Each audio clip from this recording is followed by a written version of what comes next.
It's October 2017, and the dusty streets of Olifantsfontein, a township north of Johannesburg, South Africa, are about to become the site of yet another body discovery.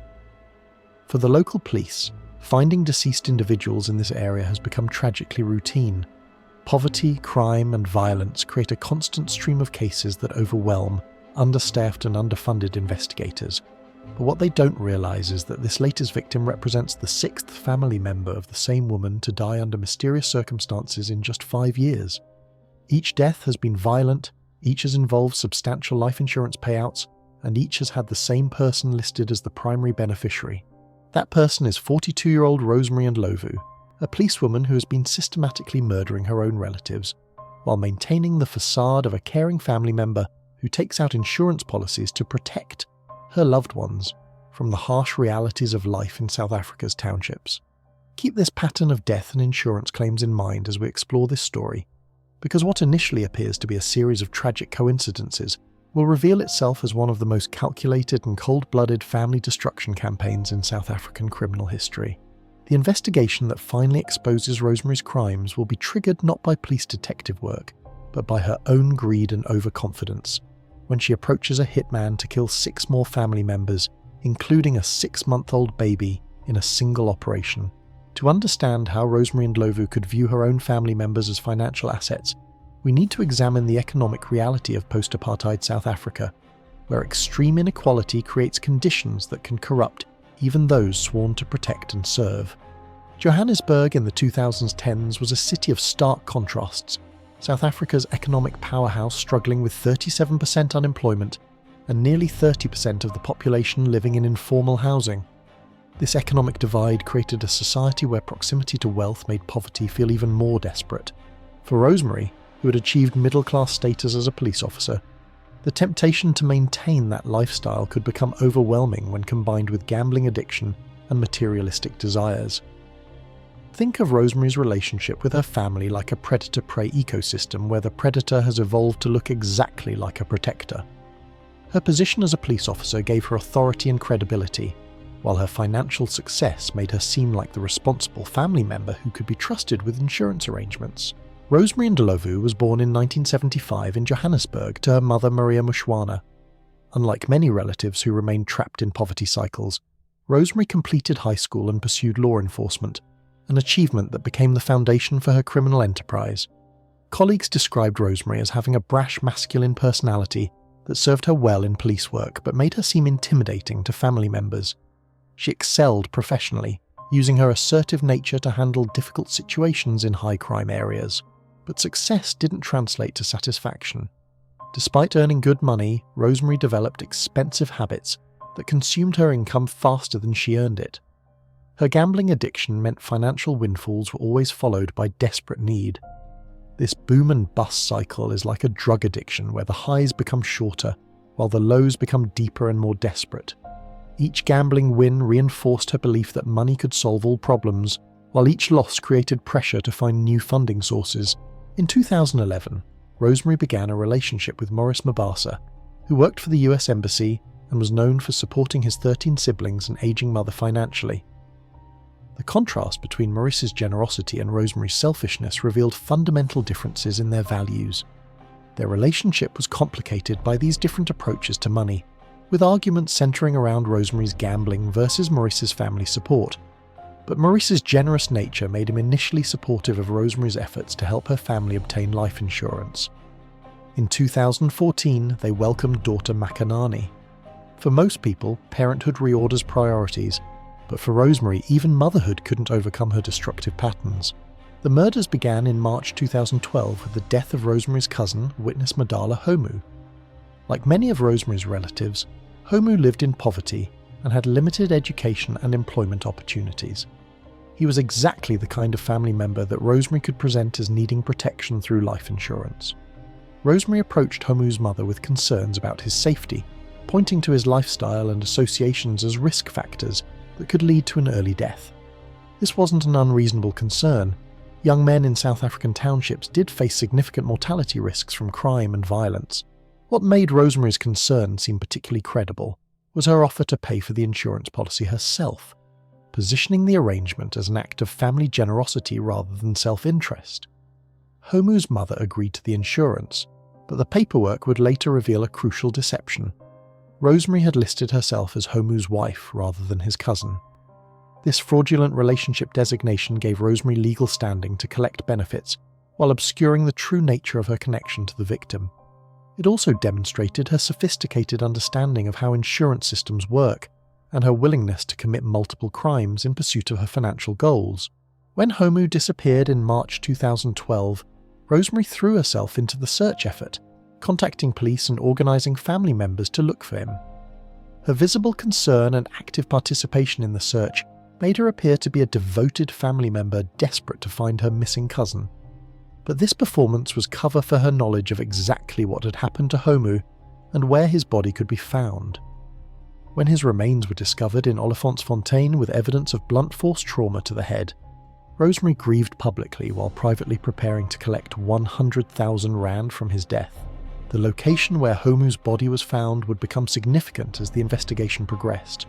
Olifantsfontein would emerge as Rosemary's preferred dumping ground for her victims, a pattern that should have alerted investigators, but was overlooked due to the high crime rate in the area. 1 year after Homu's murder, Rosemary targeted her sister Audrey, who lived in poverty in a rented room in Tembisa. In June 2013, Rosemary made an unusual gesture by inviting Audrey to dinner. Unusual because the sisters rarely spent time together. The dinner took place at Audrey's room, where they shared what would prove to be Audrey's final meal. After Rosemary left, Audrey's fate was sealed. When Rosemary claimed she couldn't reach her sister the next day, the search ended with Audrey's body found poisoned and strangled in her home. Most revealing was that Audrey had taken out insurance policies totaling 700,000 rand despite living in poverty. Rosemary collected $45,000 from her sister's death, while contributing almost nothing to funeral costs. Following Audrey's murder, Rosemary transferred to Tembisa South Police Station, where she established herself as generous and reliable. Her new co-workers appreciated her willingness to buy lunch and provide loans to officers facing financial difficulties. This behaviour served multiple purposes. It established her reputation as caring and created character witnesses who could testify to her good nature if questioned. But colleagues also noticed dramatic mood swings when she experienced gambling losses, arriving at work angry and complaining about being broke. Each insurance payout temporarily solved her money problems, but gambling addiction ensured rapid depletion, creating pressure for the next killing.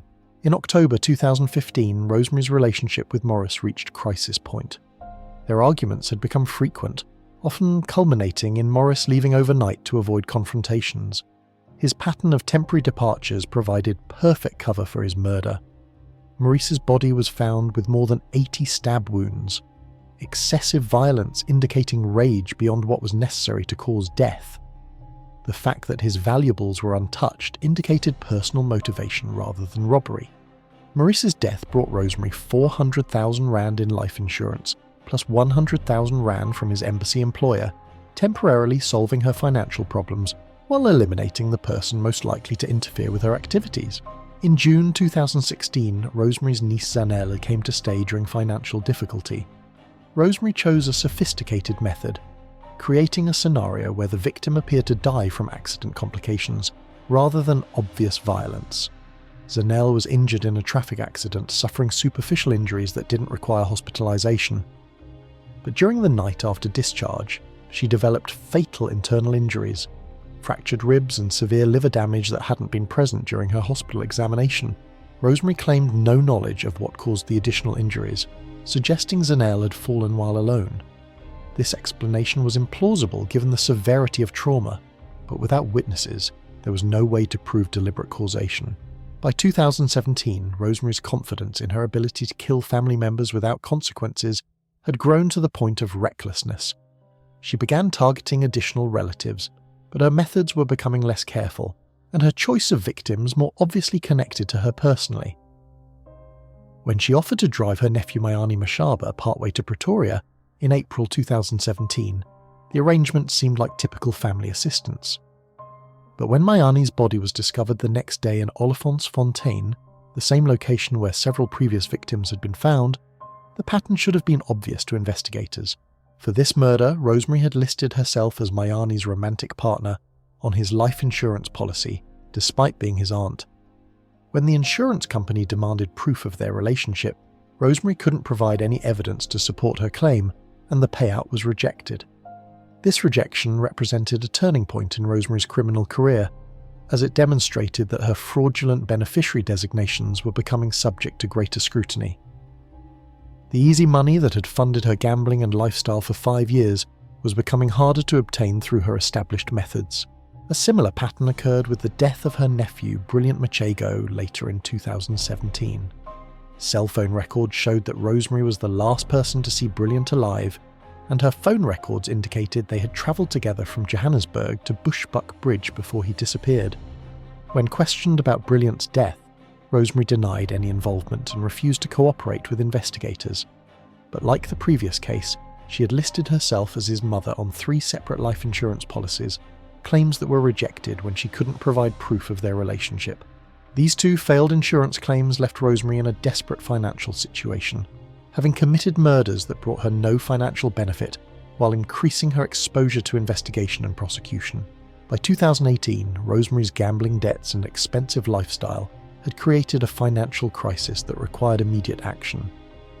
Having exhausted many of her closer relatives and facing increased scrutiny from insurance companies, she needed a new approach that could generate substantial money quickly.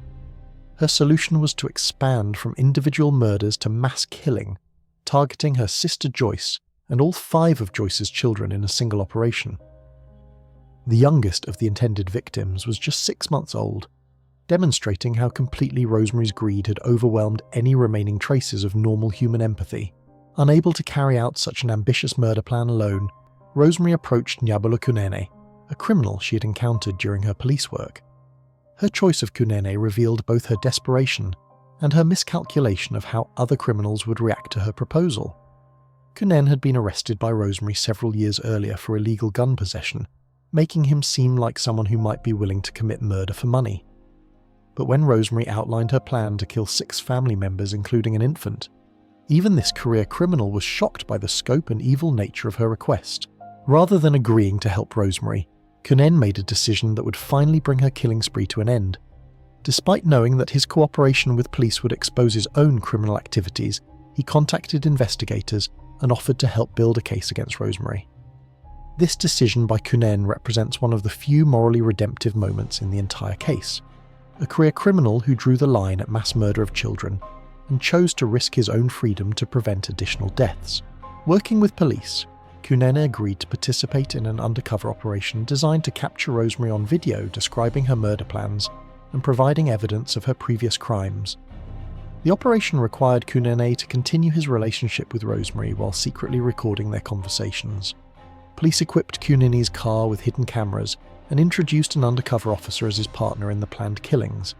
The setup created conditions where Rosemary would need to provide detailed instructions about the murders while believing she was speaking confidentially to her co-conspirators.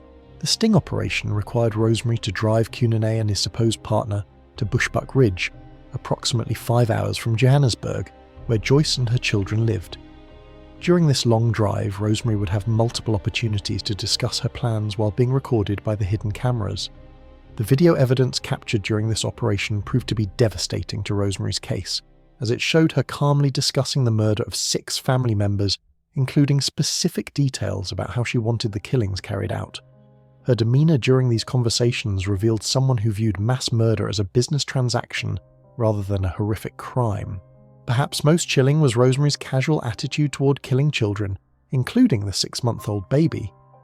Her ability to discuss infant murder without any visible emotional distress demonstrated a level of psychological disconnection from normal human values that qualified as genuine evil. When the sting operation concluded with Rosemary actually showing the supposed hitmen where Joyce and her children lived, police had overwhelming evidence not just of conspiracy to commit murder, but also of Rosemary's systematic approach to targeting vulnerable family members.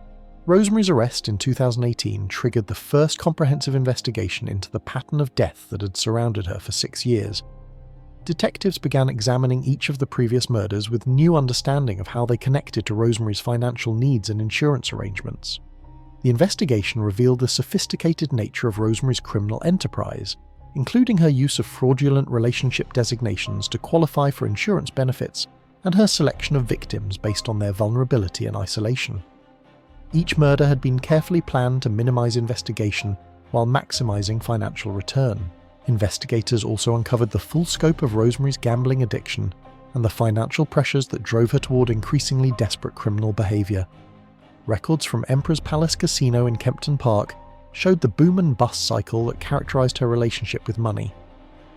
The investigation process was complicated by the fact that most of the individual murders had received minimal attention when they originally occurred, meaning that crucial evidence had been lost or never collected in the first place. Detectives had to reconstruct crime scenes and witness statements from incomplete records and faded memories.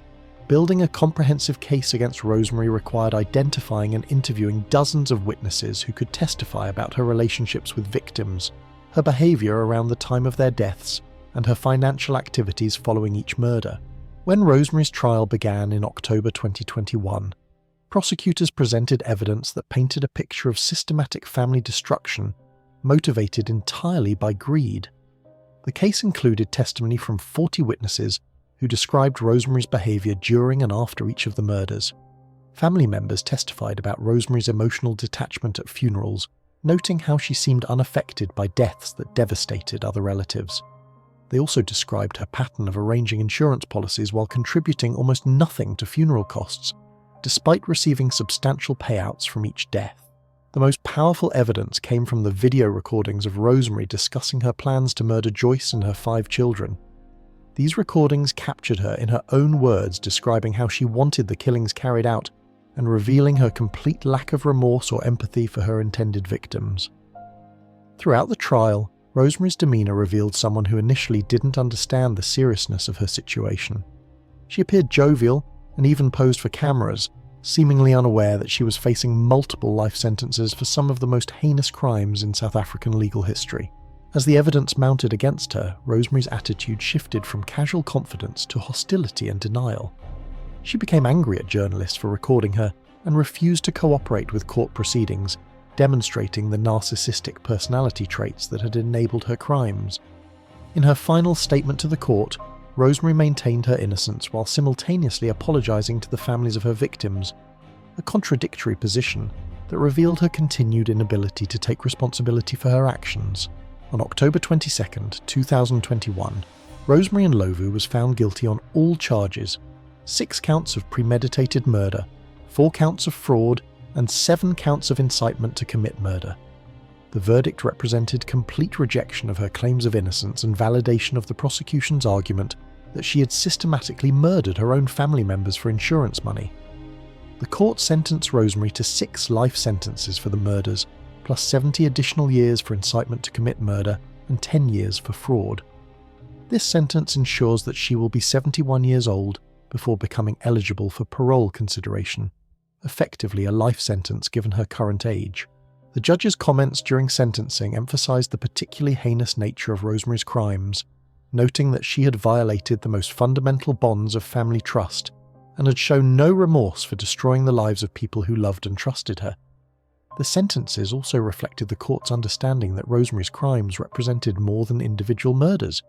They constituted a systematic campaign of terror against her own family that created trauma extending far beyond the immediate victims. The conviction of Rosemary Ndlovu brought closure to families who had spent years wondering why so many of their relatives had died under mysterious circumstances. For some family members, learning the truth about Rosemary's crimes was almost as traumatic as the original deaths, as it forced them to confront the reality that someone they trusted had been systematically killing their loved ones. Joyce Ndlovu, who was saved from murder along with her 5 children by Kunini's decision to contact police, struggled with the knowledge that her own sister had planned to kill her entire family. In interviews, Joyce expressed both relief at being alive and profound sadness about losing her sister to such evil behaviour. The case also highlighted serious problems with South Africa's insurance industry, particularly the ease with which fraudulent beneficiary relationships could be established and the lack of coordination between different insurance companies that might have detected patterns of suspicious claims. Law enforcement officials used the case as an example of how criminal enterprises can operate undetected when individual crimes are investigated in isolation rather than as part of larger patterns. The failure to connect Rosemary's murders earlier in her killing spree represented a systemic problem with resource allocation and investigative coordination. Understanding how Rosemary Ndlovu could systematically murder her own relatives requires examining the psychological processes that enable some people to view family members as objects rather than human beings deserving of love and protection. Rosemary's gambling addiction created a psychological dynamic where immediate financial needs became more important than long-term relationships or moral considerations. Each bet represented hope for a solution to her problems, while each loss deepened her desperation and willingness to consider extreme measures. Her position as a police officer provided both practical advantages for committing crimes and psychological justification for her behaviour. She understood how investigations worked and could avoid behaviours that might attract attention, while her authority gave her credibility when arranging insurance policies for relatives. The progression from individual murders to planned mass killing of children reveals someone whose moral boundaries had completely eroded through repeated criminal behaviour. Each successful murder made the next one easier to contemplate and carry out, creating a psychological momentum toward increasingly heinous acts. Perhaps most disturbing was Rosemary's ability to maintain normal social relationships while planning and committing murders, demonstrating a level of compartmentalization that approaches sociopathy. Her colleagues at the police station saw her as generous and caring, while she was simultaneously plotting to kill babies for insurance money. The Rosemary Ndlovu case occurred within the broader context of South African society's struggle with extreme inequality, inadequate social services, and limited opportunities for economic advancement. These conditions create environments where criminal behaviour can seem like rational responses to systemic problems. However, Rosemary's crimes cannot be explained or excused by social conditions, as she had achieved middle-class status and had legitimate opportunities for financial stability through her police career. Her choice to murder family members represented moral failure rather than economic necessity. The case also illustrated how insurance systems designed to provide security for vulnerable populations can be exploited by predators who understand how to manipulate bureaucratic processes for criminal gain. The failure of multiple insurance companies to detect the pattern of claims from a single beneficiary suggests systemic weaknesses in fraud detection that may have enabled other similar crimes to go undetected. Rosemary Ndlovu's 6 murders generated approximately 1.4 million rand, about $90,000, in insurance payouts over 6 years, money that was quickly gambled away or spent on lifestyle expenses that provided no lasting value or happiness. The true cost of her crimes cannot be measured in financial terms, as it includes the destruction of family bonds, the trauma inflicted on survivors, and the loss of 6 lives that had value far beyond any insurance payout. Her daughter Makanani, born in 2014, will grow up knowing that her mother systematically murdered family members, including her own father. This psychological burden represents perhaps the most tragic consequence of Rosemary's crimes, as it ensures that her evil will continue to cause suffering for decades to come. The families of her victims continue to struggle with poverty and loss, while the money that Rosemary stole from their deaths has long since disappeared into the casino machines that fed her addiction. The case of Rosemary Ndlovu offers several important lessons about detecting and preventing similar crimes in the future. The pattern of multiple insurance payouts to the same beneficiary should trigger automatic investigation, particularly when the deaths occur within relatively short time periods. Law enforcement agencies need better systems for identifying patterns of suspicious deaths, especially when they occur in high crime areas where individual cases might not receive thorough investigation due to resource constraints. The case also demonstrates the importance of thorough background checks and psychological evaluation for people in positions of authority, as Rosemary was able to use her police credentials to enhance her credibility while arranging fraudulent insurance policies. Perhaps most importantly, the case shows how gambling addiction can escalate into the most extreme criminal behaviour when combined with access to vulnerable victims and systematic opportunities for exploitation. Rosemary Ndlovu's crimes represent one of the most complete betrayals of family trust possible in human relationships. She systematically identified the most vulnerable members of her extended family, offered them protection through insurance coverage, and then murdered them to collect the benefits. Her victims trusted her because she was successful, because she wore a police uniform, and because she was family. They had no reason to suspect that her offers of help were actually death sentences disguised as acts of generosity. The case serves as a reminder that evil can exist within families, and that the people who seem most trustworthy and authoritative may sometimes be the most dangerous. Rosemary's police badge and financial success made her seem like someone who could be trusted with life and death decisions, when in reality she was using these advantages to facilitate mass murder. The planned murder of Joyce's 6-month-old baby reveals the complete absence of normal human empathy in Rosemary's psychological makeup. Her willingness to kill an infant for insurance money demonstrates that no relationship was sacred and no victim too innocent to escape her greed. Rosemary Ndlovu will spend the rest of her life in prison, where she'll have decades to contemplate the destruction she caused in pursuit of money that she gambled away as quickly as she earned it. Her story serves as a cautionary tale about how gambling addiction, moral corruption, and access to vulnerable victims can combine to create monsters who destroy everything they touch, while wearing the mask of respectability and family loyalty.